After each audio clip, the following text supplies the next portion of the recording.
kasih dalam Tuhan Yesus Kristus untuk Bapak, Ibu, Saudara. Perkenalkan, saya Pendeta Eka Rahayu Manubulu dari GPIB Jemaat Immanuel Kota Baru, Pospelkes Silose Pinang dan Pospelkes Beta Lontar. Sebelum kita memulai aktivitas kita pada pagi hari ini, mari kita berdoa. Allah yang hidup, sumber hikmat dan juga kekuatan, kami akan membaca dan merenungkan firman-Mu. Kuasai hati dan pikiran kami dengan Roh Kudus-Mu. Diamkan setiap suara yang ada selain suara Tuhan, sehingga kami yang lemah dan rapuh ini dapat mengerti firman-Mu dan melakukan dalam kehidupan kami. Kami mendapatkan kekuatan baru, kami mendapatkan ketenangan hati, dan juga dapat senantiasa terus diberkati dan menjadi berkat. Amin. Ibu Bapak Saudara, perenungan firman Tuhan pada pagi hari ini terambil dari Sabda Bina Umat tanggal 26 Juni 2020, renungan pagi dari Mazmur 133 ayatnya yang pertama sampai dengan yang ketiga. Saya akan membacakan untuk kita semua. Persaudaraan yang rukun, nyanyian ziarah Daud. Sungguh alangkah baiknya dan indahnya apabila saudara-saudara diam bersama dengan rukun. Seperti minyak yang baik di atas kepala meleleh ke janggut, yang meleleh ke janggut Harun dan ke leher jubahnya. Seperti embun gunung Hermon yang turun ke atas gunung-gunung Sion. Sebab kesanalah Tuhan memerintahkan berkat kehidupan untuk selama-lamanya. Demikianlah firman Tuhan, terpujilah Kristus. Haleluya.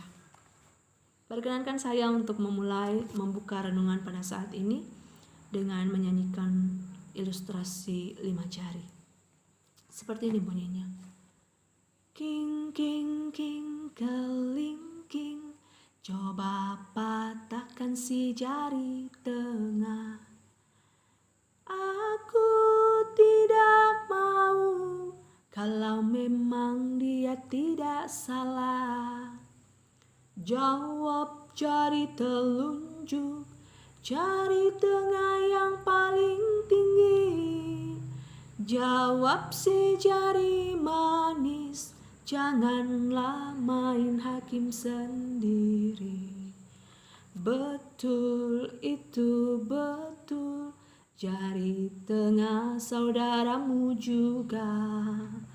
Pesan si ibu jari, jangan melawan saudara tua. Kita bulatkan tekad, 5 jari harus sepakat. Barang-barang yang berat dengan mudah dapat kita angkat. Ibu Bapak Saudara yang dikasihi Tuhan, dapat kita bayangkan ketika dalam kehidupan berumah tangga, dalam kehidupan bermasyarakat, ataupun dalam kehidupan bergereja, ya, berpelayanan, tentunya tidak hanya ada satu kepala di dalamnya. Pastinya ada berbagai macam kepala yang banyak memiliki berbagai macam ide dengan perbedaan latar belakang yang ada, baik sosial, budaya, ilmu, lalu kemudian suku, ras, dan lain sebagainya. Dapat kita bayangkan juga jika masing-masing bersikuku, masing-masing berupaya untuk mempertahankan apa yang menjadi pendapatnya, kehendaknya, idenya di dalam keluarga, persekutuan, ataupun lingkungan bermasyarakat. Yang terjadi bukannya berhasil mencapai meraih tujuan yang ada, melainkan justru bisa menjadi sebaliknya, yakni perpecahan, perselisihan, percekcokan satu terhadap yang lain. Ini yang digambarkan dari 5 jari tadi. Kalau tidak ada yang mau berupaya untuk menengahi, tidak ada yang mau berupaya untuk mengalah, tidak ada yang mau berupaya untuk meredam ego, menurunkan ego diri sendiri, maka konflik, perpecahan, perselisihan tidak bisa terhindarkan.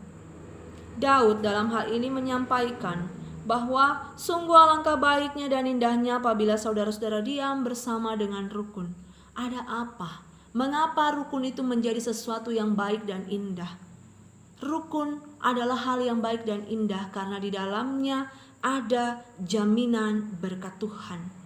Ini diteruskan dalam ayatnya yang kedua dan yang ketiga. Kalau dalam kehidupan kita tidak ada itu yang namanya kerukunan, maka jangan harap berkat Tuhan hadir. Damai sejahtera itu tidak akan bisa kita rasakan. Saya mengambil satu contoh dalam konteks pembacaan kita pada saat ini. Di dalam kehidupan rumah tangga Daud, ada begitu banyak istri, ada begitu banyak anak, ada begitu banyak kepala dengan cara paradigma yang tentu berbeda satu terhadap yang lain. Masing-masing berupaya untuk mempertahankan apa yang menjadi niat inginannya. Maka apa yang terjadi? Rumah tangga Daud tidak menjadi berkat. Anak-anaknya saling baku bunuh satu terhadap yang lain karena masing-masing memperebutkan tahta dan juga menginginkan menjadi penerus dari dinasti Daud. Sehingga yang terjadi apa? Kehancuran pada akhirnya. Ibu bapak saudara yang dikasihi Tuhan, melalui firman Tuhan pada saat ini kita belajar bagaimana Daud memberikan satu wejangan, satu nasihat kepada keluarganya dan mungkin juga bagi ke-12 suku Israel yang pada saat itu sudah bersatu di bawah kepemimpinannya, bahwa adalah satu hal yang baik dan indah jika setiap saudara mau untuk duduk diam bersama dalam rukun dan bukan perpecahan.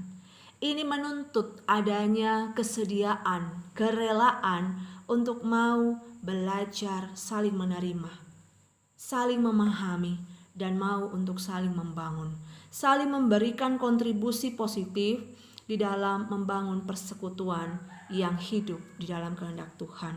Perenungan yang kedua, jaminan berkat itu akan hadir ketika kita hidup dalam kerukunan. Gambaran berkat itu seperti minyak yang meleleh dari kepala ke janggut Harun bahkan sampai ke jubahnya. Seperti gunung Hermon yang turun ke atas gunung-gunung Sion.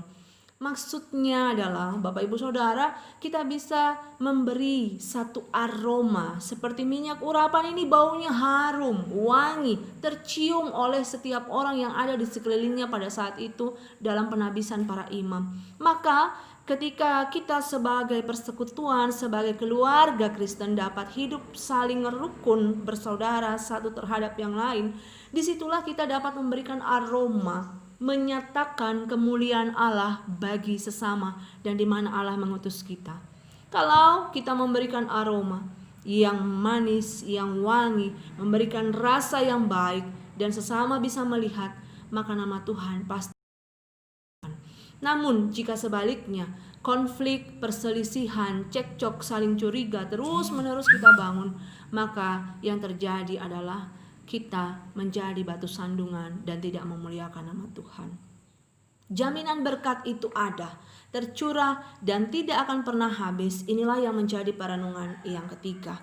Ketika kita membangun persaudaraan yang rukun dan kita senantiasa mau mengesampingkan ego diri kita bersama, maka sebagaimana embun di gunung Hermon yang senantiasa memberikan kesejukan bagi masyarakat di sekitarnya, sebagaimana salju dari gunung Hermon yang bertahan sampai pertengahan musim panas dan mampu memberikan menjadi sumber mata air yang menyegarkan bagi setiap makhluk yang ada di sekitarnya, menumbuhkan tumbuh-tumbuhan yang memberikan kesejukan, maka demikian juga kehidupan kita. Kalau kita mampu hidup dalam persaudaraan yang rukun, maka disitulah berkat Tuhan hadir melimpah, tidak hanya bagi kita, tetapi harus kita teruskan dalam perjumpaan dengan sesama. Saya menutup renungan kita pada saat ini dengan mengutip pepatah Jawa, cerah agawe bubrah, rukun agawe santoso. Mari kita saling belajar untuk membangun persekutuan yang hidup rukun dalam kasih persaudaraan, karena kita satu tubuh. Pancarkan aroma wangi persekutuan kita yang hidup dalam kerukunan dan damai sejahtera, agar nama Tuhan senantiasa dipermuliakan. Amin. Kita berdoa. Allah, sumber kekuatan dan hidup, sumber damai sejahtera, yang kehadiran-Mu memberikan kesejukan dan ketenangan dalam kehidupan kami. Kendati pun kami berada di tengah badai, pergolakan, pergumulan satu terhadap yang lain. Maka melalui firman-Mu, ajarilah kami bahasa kasih-Mu, ajarilah kami kesediaan dan kesetiaan untuk memberlakukan firman-Mu, agar kami dapat menjaga kerukunan yang ada, menciptakan kerukunan yang ada, baik antar umat beragama, terlebih lagi dalam lingkungan di mana Tuhan mengutus kami, agar kami dapat memancarkan kasih sayang Tuhan dan menjadi berkat ketika kehidupan kami senantiasa terus Tuhan berkati. Ampuni salah dan dosa kami ya Tuhan, dan berkati kami semua dalam satu hari yang akan kami jalani ini. Di dalam nama Tuhan Yesus kami berdoa. Amin.